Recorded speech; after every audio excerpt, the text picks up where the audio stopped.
quel sujet, monsieur Rioté, s'il vous plaît? Oui, je vous écoute dans ces cas-là, allez-y, dites-moi.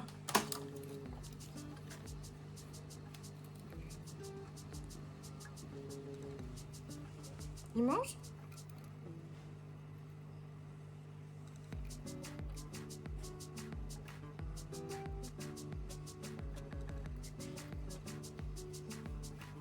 Ok, vous lui avez donné plutôt en humide ou plutôt des croquettes?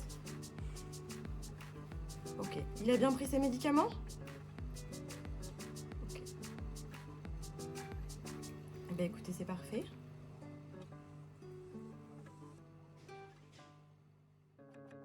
Alors patientez, le docteur Baudin va vous rappeler pour voir ce qu'on peut faire de plus. Je vous souhaite une bonne journée, monsieur.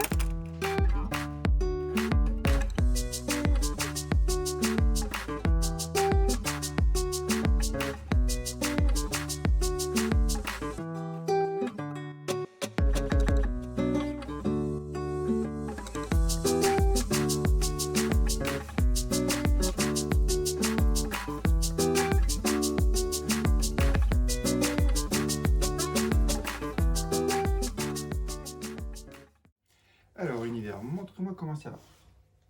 Petite mère. Montre-moi tes dents, tes oreilles. Rien à signaler, tout va bien? Tout va bien. Impeccable. On mange bien. Elle est stérilisée. Oui. Qu'est-ce qu'elle mange comme croquettes? Des croquettes adultes, chat stérilisé de chez Tonylette. Ok, très bien. On va te peser. Tu viens avec moi? Tac. Ici. Super. C'est le docteur Picon qui l'a stérilisé. D'accord. 2,6 kg. Très bien. Elle est stable en poids? Oui. Très bien. On va écouter son cœur. Je vais prendre son stéthoscope. Merci. Ça va, petite mère? Ça va, t'es pas stressée. Elle est curieuse. Tiens, regarde, j'ai écouté ton cœur. Hop, on y va. Attention, attention, reste avec moi.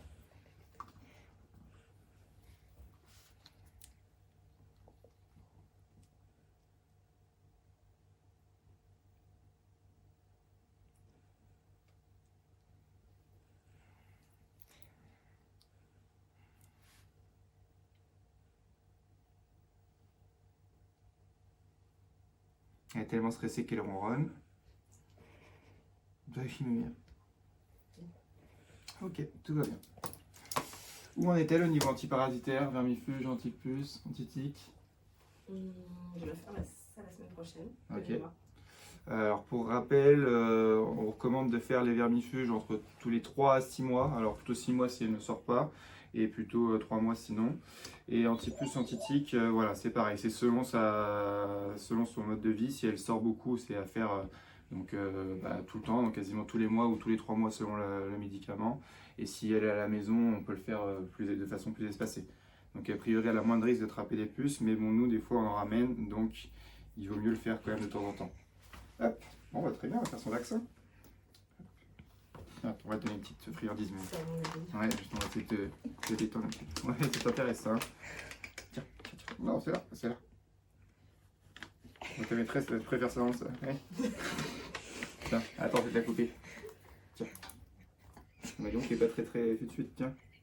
Voilà. Pour l'instant, je regarde ce qu'on a à te faire comme vaccin.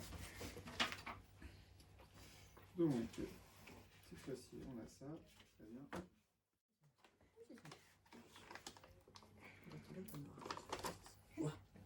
Et voilà. Alors, ta petite friandise. Hop.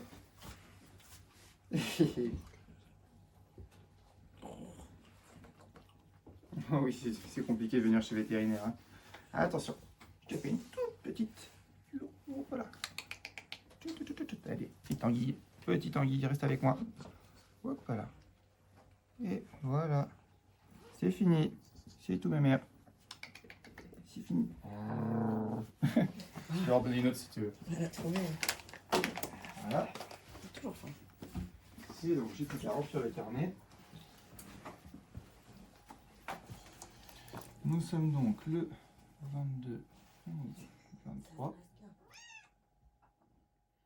Ça lui fait donc, on a dit.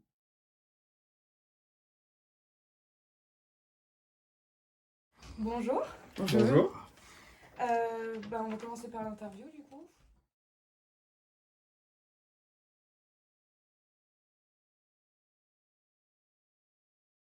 La partie assistante, je te laisse répondre. Identifier le chat, premièrement. Identifier absolument le chat, c'est une loi. On peut retrouver le code de tout à l'heure et l'article exact si vous en avez besoin. Identifier, ça peut être par tatouage ou par puce, mais c'est absolument obligatoire. D'accord. Et puis après, c'est pas marqué dans la loi, et encore, c'est l'obligation de bon soin, quoi. Quand on prend un animal, ça engage à pas mal de choses, notamment à le nourrir, s'assurer que tous ses besoins essentiels soient respectés, et puis après, à aussi gérer ses problèmes de santé éventuels. Voilà. Ouais. Tout l'intérêt de bien réfléchir et de ne pas faire d'adoption sur un coup de tête. Ok. D'accord.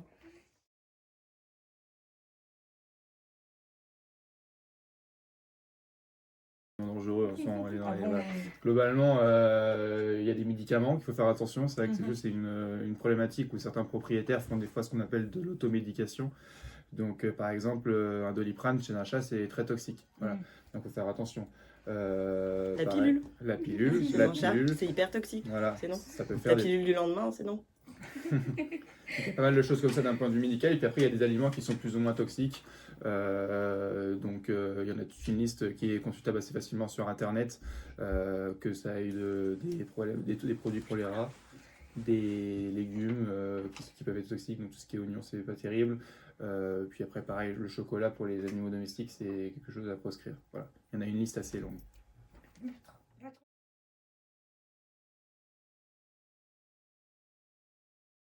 La vaccination. Principalement la vaccination. Oui, c'est vrai que voilà, la vaccination pour les virus pour lesquels la vaccination est disponible, c'est le moyen le plus efficace.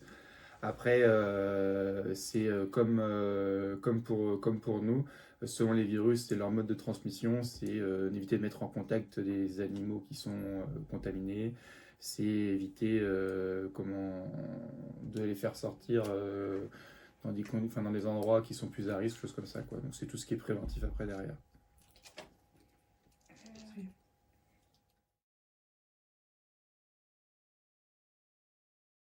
Oh. Alors, je ne joue pas le Guinness des records, mais très, très fréquemment, c'est la race Maine Coon qui est la plus grande. Après, il y a des croisements avec des animaux sauvages, mais la plus savannah, voilà. Mais souvent, c'est chez la race Maine Coon qui peut atteindre une très grande taille. Hein. Des fois, ça fait quasiment aussi grand qu'un chien. C'est plus grand qu'un chien. Ah, selon la race de chien, considérée. Merci.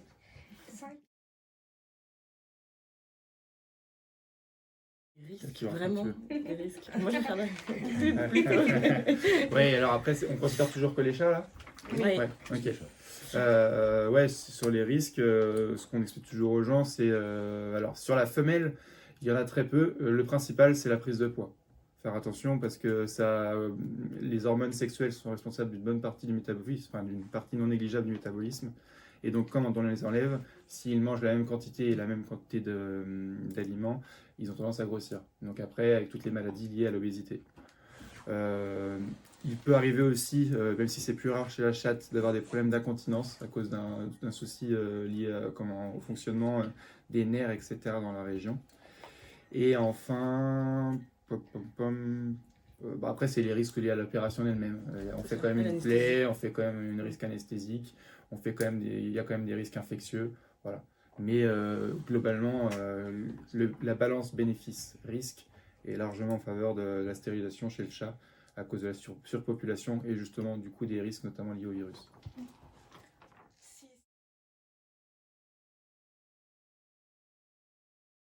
En général, elle va vouloir commencer par faire ce qu'on appelle une nidification. Elle va trouver l'endroit idéal et si elle n'est pas stressée, elle va pouvoir faire tous ses petits au même endroit. Il va y avoir des contractions un petit peu comme chez tous les mammifères et puis les petits vont sortir un par un. Ça peut prendre du temps entre chaque. C'est pour ça qu'ils aiment bien en général les propriétaires appelés. Et parfois, le maximum de délai que vous pouvez avoir, c'est 24 heures entre deux chatons.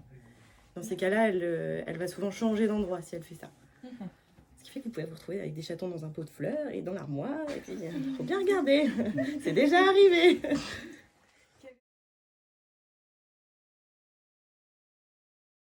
Dans la clientèle? Oui. Savannah. Oui. Je n'ai pas les chiffres en tête. C'est vrai que dans notre région, en tous les cas, de toute façon, on n'a pas beaucoup de chats de race. C'est plus des choses qu'on retrouve quand même dans les villes. Pour la simple et bonne raison qu'il n'y a justement pas beaucoup d'effectifs. Donc c'est assez cher. Et il y a un taux de consanguinité et de sélection de certaines maladies qui est plus important. Donc une durée de vie qui est en général inférieure. Nous, celles qu'on croise le plus, alors on a quelques ragdoll, on doit avoir quelques siamois. Des Maine Coon, ça c'est les races les plus courantes, et après il y a toutes les autres qui sont beaucoup plus rares, enfin qui sont beaucoup plus rares, en tout cas chez nous, et après il faut regarder les chiffres, je les ai pas en tête.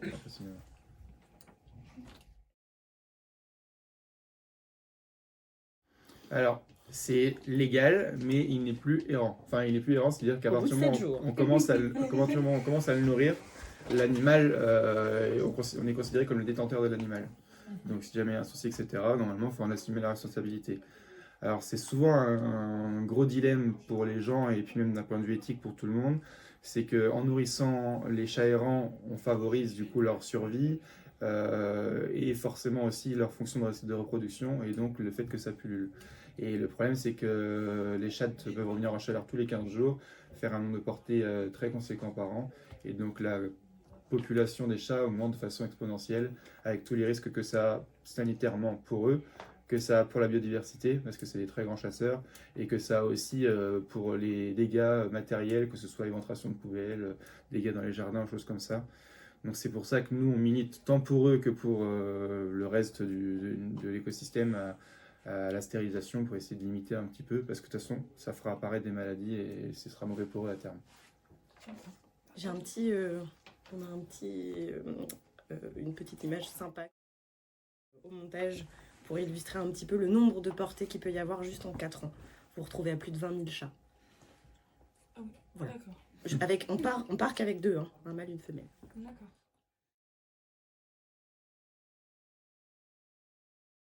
Alors la base du métier quand même, ça reste d'être les garants de la santé animale. Donc ça consiste à prendre en charge tout animal qui n'est pas en bonne santé ou à le prendre en charge pour faire en sorte qu'il reste en bonne santé. Donc c'est la différence entre la médecine préventive, où on va faire tout ce qui est vaccin, tout ce qui est action avant qu'il tombe malade, et la médecine générale, autre qui sont gestion des problèmes de santé. Donc ça c'est quand on reste sur le point de vue animal. Donc, point de vue santé, on a aussi un rôle sur justement le respect du bien-être de l'animal, que ce soit chez nous en hospitalisation, mais aussi d'un point de vue communication chez les gens. Et enfin, on est aussi intégré au concept One Health, donc une seule santé, où en fait, par la gestion de la santé animale, on est impliqué sur la santé humaine pour faire en sorte notamment de gérer des maladies qui sont transmissibles à l'homme ou des choses comme ça. Voilà, donc tout est intégré tout est lié. Voilà. Question de Jessica. J'ai fait à peu près comme tout le monde un baccalauréat. Donc à l'époque, moi c'était un bac scientifique. Je crois que ça n'existe plus comme ça maintenant, c'est des options, mais voilà, un bac scientifique. Après, on a fait une classe préparatoire au concours vétérinaire. Donc ça dure 2 ans. Et enfin, donc une école vétérinaire, donc une des 4 écoles, il y en a une 5e maintenant, mais moi que j'ai fait à Maison-Alfort, au sud de Paris, et qui a duré 5 ans. Voilà. À l'issue des 5 ans, on passe une thèse et puis on peut commencer à travailler. D'accord.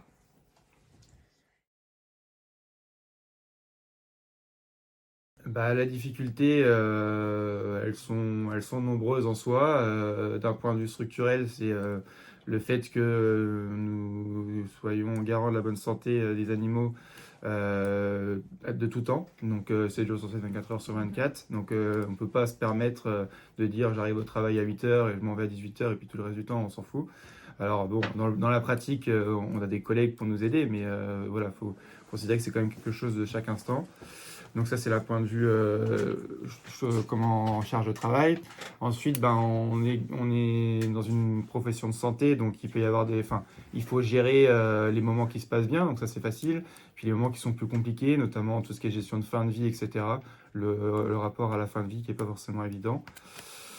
Après, il y a une problématique financière où on n'a pas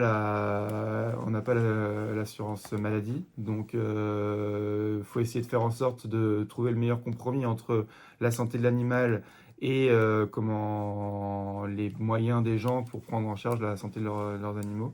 Donc, ce qui n'est pas toujours simple. Des fois, nous, on aimerait bien faire tous les examens nécessaires et on ne peut pas forcément. Donc, on essaie de s'adapter. Et puis enfin, maintenant, il y a une partie non négligeable qui est le relationnel client, qui est de plus en plus compliqué parce que les gens sont de plus en plus compliqués. Donc c'est quelque chose qui n'est pas forcément simple à gérer au quotidien, notamment avec une forte augmentation des incivilités pour des choses qui sont a priori bénignes. Voilà.